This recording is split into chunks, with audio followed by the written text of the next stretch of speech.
বিষ্ণু ঈসা ইসলামের একজন খাদেম ছিল, আপনারা তার নাম জানেন? কি নাম? সবাই বলেন আনাস। আওয়াজ করে বলেন বিষ্ণু নবীর খাদেমের নাম। নামটা কেমন লাগে? ভালো লাগে? ছেলে হইলে রাখবেন তো? রাখবেন? অনেকে আমারে জিজ্ঞেস করে যে আমার একটা ছেলের নাম বলে দেন। এই এলাকার যদি কারো সম্ভাব্য আগন্তুক 2-1 মাস পরেই ছেলে পৃথিবীতে আসবে, এর নাম রাখবেন আনাস। নাম কি রাখবেন?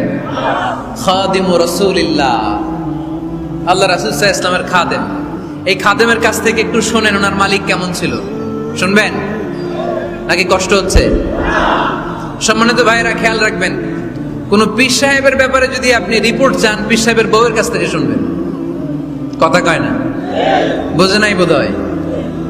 একজন পীর সাহেব হুজুর উনি কেমন, রিপোর্ট নেবেন কার কাছ থেকে? কার কাছ থেকে? বউয়ের কাছ থেকে।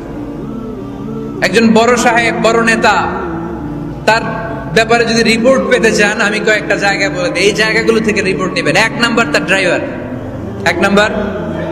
2 নাম্বার তার বাড়ির দারোয়ান, 2 নাম্বার। 3 নাম্বার তার খাদেম, 3 নাম্বার। 4 নাম্বার তার ঘরের কাজের মেয়ে, 4 নাম্বার। এদের কাছ থেকে আসল রিপোর্ট পাওয়া যায়, ঠিক কিনা? এবার বিশ্বনবীর ব্যাপারে বিশ্বনবীর খাদেম কি বলে শুনবেন? বুঝে নাই বোধহয়। বিশ্বনবীর ব্যাপারে বিশ্বনবীর খাদেম কি কমেন্টস করছে শুনতে চান? খাদেমের নাম আরো জোরে বলতে হবে। আনাস রাদিয়াল্লাহু তাআলা, আনাস রাদিয়াল্লাহু তাআলা আনহু বলেন, বিশ্বনবী যখন মক্কা থেকে মদিনায় হিজরত করে আসলেন, মদিনার অলিতে গলিতে আনন্দের বন্যা বয়ে গেল। তলা আল বাদরু আলাইনা বলে সবাই বিশ্বনবীকে বরণ করে নিল, সবাই বিশ্বনবীর সাথে দেখা করতে আসলো। সবাই যখন আনসারী নারী পুরুষরা দেখা করতে যায়, আমার আম্মাও বলল, আনাস মক্কা থেকে বিশ্বনবী এসেছে, চলো তোমারে নিয়ে দেখা করতে যাই। আনাসের মা আনাস রাদিয়াল্লাহু তাআলা আনহু তখন খুব ছোট্ট, তিনি যে দেখে মানুষের ভিড়ে আনাসকে নিয়ে সামনে যাওয়া যায় না। আর তিনি দেখলেন মদিনার অলিতে গলিতে মানুষের ভিড়, আনসারী আবাল বৃদ্ধ বনিতা নারী পুরুষ সবাই বিশ্বনবীর সাথে দেখা করছে। আর যারাই দেখা করছে হাতে কোনো না কোনো হাদিয়া নিয়ে বিশ্বনবীর সাথে দেখা করতেছে। সুবহানাল্লাহ কইবেন না? আনসারী যত সাহাবারা বিশ্বনবীর সাথে দেখা করতে এসেছে, কি নিয়ে আসছে? কথা কয় না? তাহাদাও তাহাব্বু, হাদিয়া দাও, একে অপরকে হাদিয়া দাও। তোমাদের মধ্যে ভালোবাসার বন্ধনকে বাড়িয়ে দিবে কে? আনাসের মা বললেন, আমি মানুষ ধাক্কাতে ধাক্কাতে বিশ্বনবীর সামনে পর্যন্ত গেলাম, যে দেখি সবাই বিশ্বনবীর হাদিয়া দেয়। আমি বিশ্বনবীর সামনে যে কাঁদো কাঁদো সরে বললাম, ইয়া রাসূলুল্লাহ, ইয়া হাবিবাল্লাহ, লাম ইউবকি রাজুলুন ওয়ালা ইমরাআতুন মিনাল আনসার ইল্লা ক্বাদ আতহাফাকা বিতুহফা। ও নবী, আমি দেখতে পেয়েছি আনসারী এমন কোন নারী নাই, এমন কোন পুরুষ নাই যে আপনাকে আপনার হাতে কোনো না কোনো হাদিয়া দেয় নাই। ওয়া ইন্নী লা আকদিরু আলা যালিকা মা উতহিফুকা বি। কিন্তু ইয়া রাসূলুল্লাহ, ইয়া হাবিবাল্লাহ, আমার কাছে তো কোনো টাকা নাই, আমার কাছে কোনো পয়সা নাই, আমার ঘরে এমন কোনো জিনিস নাই যে জিনিসটা আমি আপনারে হাদিয়া দেব। ইল্লা ইবনি হাদা, আমার এই নার ছেড়া ধন কলিজার টুকরা সন্তান আনাস ছাড়া। ও আখিরি জামানার পয়গম্বর, আমি আমার কলিজার টুকরা আনাসকে আপনারে হাদিয়া দিয়ে দিলাম। ইয়া রাসূলুল্লাহ, মদিনার আনসারী এমন কোন নারী পুরুষ কেউ তো বাকি নাই যে আপনাকে হাদিয়া দেয় নাই, সবাই তো হাদিয়া দিল, কিন্তু আমি তো হাদিয়া দেওয়ার মতো আমার কাছে কিছু নাই। আনাস রাদিয়াল্লাহু তাআলা আনহুর মা বললেন, ইয়া রাসূলুল্লাহ, আনসারী এমন কোন নারী নাই, এমন কোন পুরুষ নাই যে আপনারা হাদিয়া দেয় নাই, কিন্তু আমার তো হাদিয়া দেওয়ার মতো কিছু নাই আমার এই কলিজার টুকরা আনাস ছাড়া। কি আর আমি করব, আমার কলিজার টুকরা আনাসকে আমি আপনার দরবারে হাদিয়া দিয়ে দিলাম। ইয়া রাসূলুল্লাহ, আমার ছেলেটারই আপনারা হাদিয়া দিলাম। খুদ হাদা ইয়াখদুমু কামা বাদা লাক, আপনার যেই কাজ লাগবে, যেই খেদমতের প্রয়োজন আপনার এই খেদমত করবে। ও নবী, আমি জানি আনাস আপনার বেশি খেদমত করতে পারবে না, আনাস আপনার মেসওয়াক এনে দিবে, অজুর পানি এনে দিবে, জুব্বা লাগলে জুব্বাটা এনে দিবে, ছোটখাটো কাজ করে আপনারে সাহায্য করবে। আমার কলিজার টুকরা সন্তানকে চিরকালের জন্য আমি আপনারে হাদিয়া দিয়ে দিলাম। আনাস রাদিয়াল্লাহু তাআলা আনহু বর্ণনা করছেন, আমি দাঁড়িয়ে দাঁড়িয়ে শুনছি আমার আম্মা বলছে আমি নাকি বিশ্বনবীর জন্য হাদিয়া। সুবহানাল্লাহ পড়েন।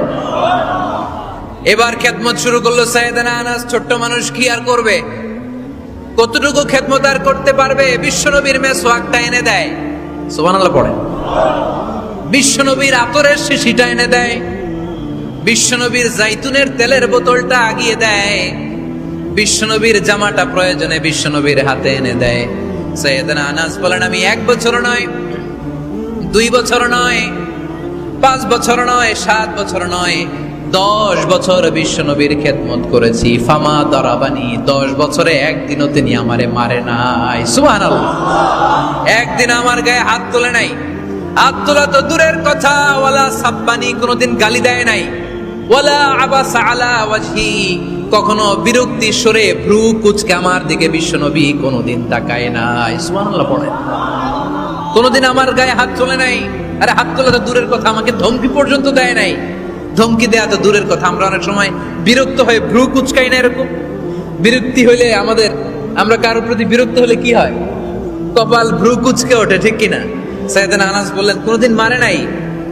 খাদেম বলতেছে, খাদেম, বড় সাহেবের রিপোর্ট কার থেকে নিতে হয়? হয় খাদেম, নয় দারোয়ান, নয় ঘরের কাজের মেয়ে, তা না হলে ড্রাইভার। বিশ্বনবীর খাদেম বিশ্বনবীর ব্যাপারে কি কমেন্ট করছে? মা সাব্বানি ওয়ালা জারাবানি ওয়ালা আবাসা ফি ওয়াজহি। এই 10 বছরের খেদমতের জিন্দেগিতে কোনোদিন বিশ্বনবী আমারে মারে নাই, গায়ে হাত তোলে নাই। আরে হাত তোলা তো দূরের কথা, একটা ধমকও দেয় নাই। আরে ধমক দেয়া তো দূরের কথা, বিরক্তির সুরে ভ্রু কুচকে আমার দিকে কখনো তিনি তাকায় নাই। চিল্লায় বলো সুবহানাল্লাহ। আর আজকে মাইক পেলে মানবতা, মানবাধিকারের কর্মী কি সুন্দর কথা বলে, উইমেন রাইটস এর কথা বলে, শিশু শ্রম নিয়ে কথা বলে, আর বাড়িতে কাজের মেয়ের গায়ের মধ্যে খুন্তি, গরম খুন্তি পিঠের মধ্যে লাগিয়ে পিঠ ঝলসিয়ে দেয়। এরকম আসারা নাই? পত্রপত্রিকায় প্রায় দেখা যায় যে কাজের মেয়েদেরকে কি অত্যাচার করে। খুন্তি গরম করে করে চামড়ার মধ্যে লাগিয়ে স্কিন ঝলসে ফেলেছে, গ্রিলের মধ্যে বেঁধে রেখেছে, সময় মতো খাবার দেয় নাই, পিটিয়ে মাথার চুল কামিয়ে মাথা নেড়া করে দিয়েছে। এরকম আসারা নাই? এরা মানবাধিকারের ঠিকাদার, এরা মানবাধিকারের কথা বলে। আর বিষ্ণু ঈসা ইসলামের খাদেম বিশ্বনবীর ব্যাপারে বলেছে কোনোদিন মাইর তো দূরের কথা, হাত তোলা তো দূরের কথা, আরে ধমক দেয়া তো দূরের কথা, বিরক্তির চেহারা নিয়েও কোনোদিন বিশ্বনবী আমার দিকে তাকায় নাই। চিল্লায় পড়েন সুবহানাল্লাহ। বিশ্বনবী একবার সাইয়েদনা আনাস রাদিয়াল্লাহু তাআলা আনহুকে একটা ছোট্ট জিনিস আনতে পাঠালেন। সাইয়েদনা আনাস রাদিয়াল্লাহু তাআলা আনহু জিনিসটা আনতে যে মদিনার অলিতে গলিতে বাচ্চাদের খেলা দেখে জিনিস আনতে ভুলে খেলায় দাঁড়িয়ে গেলেন। ছোট্ট মানুষ, ছোট্ট একটা বাচ্চা যদি আমার সাথে নেই, সে কি আমার প্রয়োজন বুঝবে? আমার সেন্টিমেন্ট যেরকম, বাচ্চা কি ওটা টের পাবে? ছোট্ট আনাসকে বললেন আমার জুব্বা নিয়ে আসো। বিষ্ণু ঈসা ইসলাম শাম দেশের জুব্বা পড়তেন, বলতেন জুব্বা নিয়ে এসো। জুব্বা আনতে যখন বেরোলেন আনাস রাদিয়াল্লাহু তাআলা আনহু, দেখলেন মদিনার অলিতে গলিতে বাচ্চারা কুতকুত খেলে। কি খেলে? আপনারা খেলেন?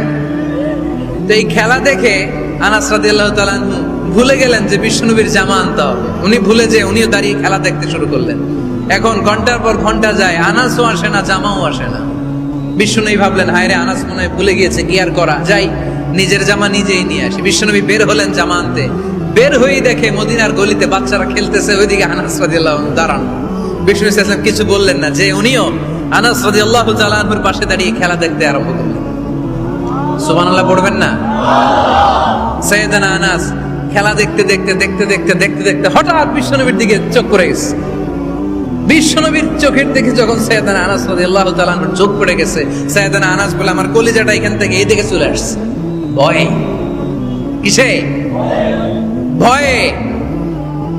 উনি বললেন আমার গলা শুকিয়ে যেতে আরম্ভ করলো, কাঁপতে লাগলাম। হায় হায়, এখন আমার মনে পড়ছে বিশ্বনবীর জামা আনতে পাঠাইছিল, ভুলে গেছে খেলার আবেশে পড়ে।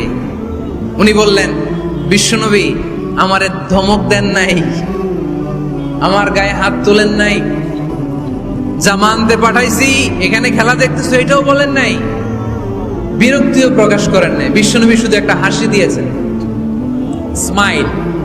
কি দিয়েছেন? একটা মুচকি হাসি দিয়েছেন। কি হাসি? সাইয়েদনা আনাস বলে ওই যে ওই দিনের বিশ্বনবীর মুচকি হাসির শাসন মরার আগের দিন পর্যন্ত আমি আনাসকে সোজা রাস্তায় রেখেছি, আর ডানে বায়ে নেয়নি। শাসন করতে জানলে লাঠি লাগে না, শাসন করতে জানলে ধমক লাগে না, শাসন করতে জানলে পিট্টি দেয়া লাগে না। মুচকি হাসি দিয়েও শাসন করা যায় কি যায় না? সাইয়েদনা আনাস বললেন কোনোদিন মারে নাই, কোনোদিন ধমক দেয় নাই, সব সময় আমাকে আদর করেছে। চিল্লায় পড়েন সুবহানাল্লাহ।